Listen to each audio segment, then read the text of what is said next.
whips and your rims was max. So put your legs on the pegs, cause we headed on a journey. Where cats turn criminals, cats need attorneys. Cats talk slicker and cats need a gurney.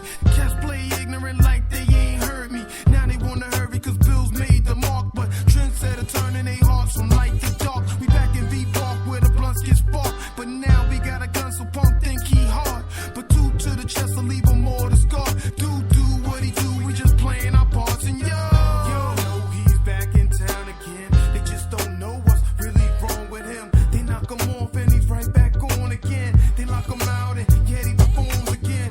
Y'all know he's back in town again. They just don't know what's really wrong with him. They knock him off and he's right back on again. They lock him out and then he performs again. You see me aviator pushing, I'm Bentley coming soon. I'm platinum covered blacks in a platinum covered room. And strapped to my back, it's a struggle since the womb. I'm trendsetter certified, I'll take it to my tune. And I'm Kinnico, watch rockin' Keisha Cole. CD words like 35% tense, which means you can't see me. To be me, the most broken, I keep hope open. I'm like Rakim, Malali, the mic smoking. More than your thought provoking, I'm that shit. More than just swing on me, I'm that hit. And until I'm that rich, then I'm gon' spit. I splash you with that bottle when I push that whip. And I got such a grip on this hip hop shit. All killing to these cats the way I got them pissed. The optimist, yo, I got a lot on this. And if you reap what you sow, this is what you get. And y'all know he's back in town again. They just don't know what's really wrong with him. They knock him off and he's right back on again. They lock him out and yet he performs again.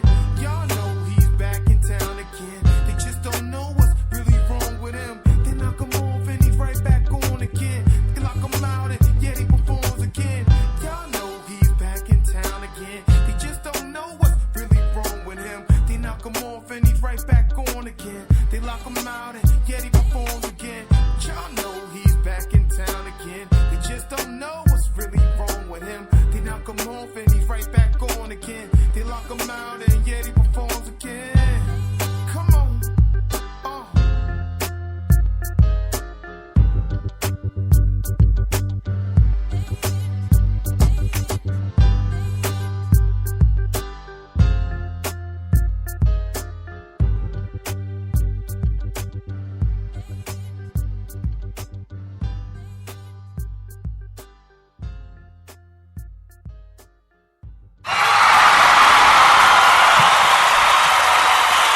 Yes, sir. Yes, sir. All right. Spreaker.com, Hookhead Radio. Your boy, the Hookhead General Roy Sevens. J Billion on the line with me. That was the track Back in Town. Back in Town, Wham in the building. Yeah, you know that all day, every day. I mean, that Wham mentality is what I push every day, all day. Wham, for those of you who don't get it right fast at this moment, it's called walking around money. Y'all need some walking around money in your pocket. Don't go nowhere broke. That's all I'm trying to say. That's my tip. He got plenty of tips. All I'm asking for is don't try to go anywhere broke. That's all advice I'm going to give you about money. Don't go nowhere broke. Don't talk about yourself when you're rich and you ain't. That's all I'm saying. Now, what we try to promote with it, and I tell everybody, I mean, for one, we try to take it from walking around money to walking around millionaires. That's where we want to go with it. And the whole ideology, I tell anybody, Wham is not really just about money. It's not just about cash. It's about the way you carry yourself. And having that awareness to yourself that you have to strive for more and always try to be better and not just settle into, the mainstream where everybody just kind of just scratching for $1. I like to live in prosperity like anybody in this lifetime, but you can't get there if your mind is not right. If you don't kind of focus your mind on what you can build upon, all you're going to do is what everybody else is doing, which is going to give you the same results that everybody else is getting. And most people are not rich, so that answers the question. You got to do something different. We got to build from a whole nother level. Absolutely. Now, as I said, we were going to go back into this crazy movie where you wore many hats, you did many things, you pretty much ran from one side of the screen to the other. We're going to go into the plot without giving up too many details. Tell us a synopsis of Anything But Love. I mean, Anything But Love is about two divorcees, two people who got divorced very young. They got divorced so young that it shocked their minds, and they just were turned off from love. They became jaded at an early age. And so when these two people come together, of course, there's more friction in love because they both have their guards up. And through the movie, they both melt each other's ice down, and they get to know each other, and it turns into a beautiful thing. And it's really just more about the whole idea of change, and that some people are not always ready to change. You know what I mean? And life doesn't always work about where you're at in life. It's kind of like where you need to be, and it will move you in a direction of where where you're not normally at on your own. So when somebody comes into your circle, they got to distract your energy and change your energy to the point where you have to react to that. And so it was about the growth of two people. That's what it really was about, and how these two people taught each other how to trust people again. It's a beautiful thing. For those who find, you guys are going to find out that we have Kevin Martin, played by Zeus Campbell, and make sure I got it right, Sophia Loren, played by Judy Blair. Yes, that's correct. All right. How did you meet these two? How did you get these guys on screen? I mean, I tell you, it was a real hard task. When I first wrote the film, I think that we had casted. I was not really going to be in the film myself. I was just going to direct this one, and we had hired Free, to be in the film. She was playing the version, the wife in the film of me, and when I came up with the people that I was casting for the film, it was some good and some bad, as obviously expected. And those two lead roles, I couldn't find anybody to play them. I was like, it stinks. So I went out and I had put out all these ads, and I went through all these casting tapes. I couldn't find a lead. And so one day I went back through my old emails, and I found a very old email. And I said, how did I miss this one? So how do you miss an email like this? Because this girl, it looks like she's perfect for the part. And that's when I met Judy Blair.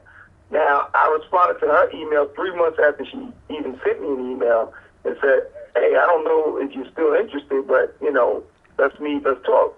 She never even auditioned for the role. We just had a conversation at Starbucks. And by the time we finished eating, I said, hey, listen, you got the part. So there's no question about it. I said, I don't need to even see what you can do. I know you got this. There was something in her energy that I didn't even need to see her work to know she had it. And it was spot on. She was perfect for the role. And Zeus Campbell is another guy. He had sent me some stuff. He did this thing called Stay in Your Lane, which is a very big YouTube, hit. I think he got like half a million views on that one parody he did of State Farm. It's really great. If you Google it, Zeus and Stay in Your Lane, I promise you'll laugh from now on. It's a really funny skit. And once we started talking, it was like, it was a no-brainer that this guy was really good for the part. Actually, what I think I'm gonna do is just so people can grasp the energy, I think I can play it here. Okay. You guys can check it out on YouTube. Zeus Campbell, Stay in Your Lane Insurance, which as Jay said, is a parody of State Farm Insurance. A little thing about side pieces. And be who you are and know who you are, know what you're not. Here we go. Just gonna play this, give you guys a little bit of a little piece.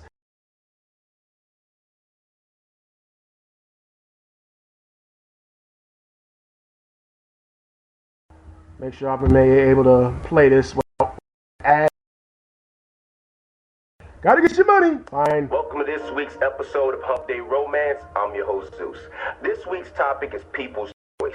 I've talked to a lot of my followers over Twitter, Facebook, and in person where they talk to me about their relationship problems. And everybody I've talked to across the board has had someone that they've known or still dealing with that doesn't know how to stay in their lane. It's like when you're talking to somebody casually, yet they feel they have girlfriend and boyfriend privileges. It's kind of like your car insurance. All car insurances have certain packages where you can do things and they'll cover you for it. But they also have certain things that you just can't do because it's not a part of your package. What if keeping people in their lane was just like car insurance and we were the company? Yeah, I wonder how that would be.